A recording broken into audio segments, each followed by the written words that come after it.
তো চলুন আমরা এখন এই মসজিদটির ভেতরে প্রবেশ করব। তো ভেতরে প্রবেশের আগে এখানে কিছু কথা লেখা রয়েছে, সেটি হচ্ছে পবিত্রতা বজায় রাখার কথা বলা হয়েছে। মসজিদে প্রবেশের আগে জুতা খুলে প্রবেশ করতে হবে সেটি বলা রয়েছে, এবং তার পাশে আপনি দেখতে পাচ্ছেন মসজিদের ভেতরে পানাহার নিষেধ, অর্থাৎ মসজিদের যে পবিত্রতা সেটি এখানে লেখা রয়েছে। ষাট গম্বুজ মসজিদের ভেতরে সোজাসুজি মোট 6টি করে পিলার রয়েছে প্রত্যেক সারিতে।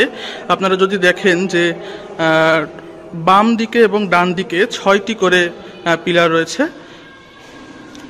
প্রতিটা জায়গায় এরকম, মানে বাম দিকে এবং ডান দিকে সোজাসুজি, মানে মসজিদে প্রবেশ থেকে শুরু করে মসজিদের যে মিম্বার, সেই মিম্বারের দিকে যে পিলারগুলো সেগুলোর কথা বলছি, সেখানে প্রতি সারিতে 6টি করে পিলার রয়েছে।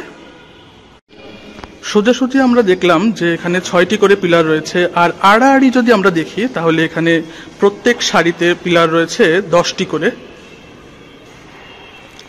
এভাবে এই যে আমি এখন 2টি পিলারের সারির মাঝখান দিয়ে হাঁটছি আড়াআড়িভাবে, এভাবে আড়াআড়িতে প্রত্যেক সারিতে 10টি করে পিলার রয়েছে। আর গম্বুজের ফাংশনটা যদি আপনাদেরকে একটু দেখাই, ছাদে তো গম্বুজ রয়েছে, আর গম্বুজের যে স্থান সেই স্থানটা কিন্তু ভেতর থেকেও ফাঁকা, এরকম গোলাকৃতি।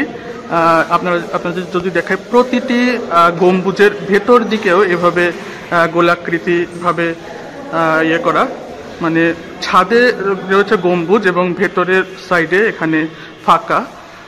অর্থাৎ এটি হচ্ছে এই মসজিদের প্রত্নতাত্ত্বিক যে বিষয়। খানজান আলী রহমতুল্লাহ আলাইহি এইভাবেই এই মসজিদটি তৈরি করেছিলেন। আর এখন আপনারা দেখছেন এই মসজিদের সামনের দিকটা অনেক দৃষ্টিনন্দন কারুকাজ মণ্ডিত আপনারা দেখতে পাচ্ছেন।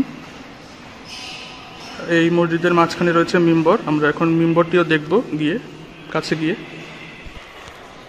এই যে আপনারা এখন দেখতে পাচ্ছেন এই মসজিদের মিম্বর। এই মসজিদে কিন্তু এখনো 5 ওয়াক্ত সালাত আদায় হয়ে থাকে।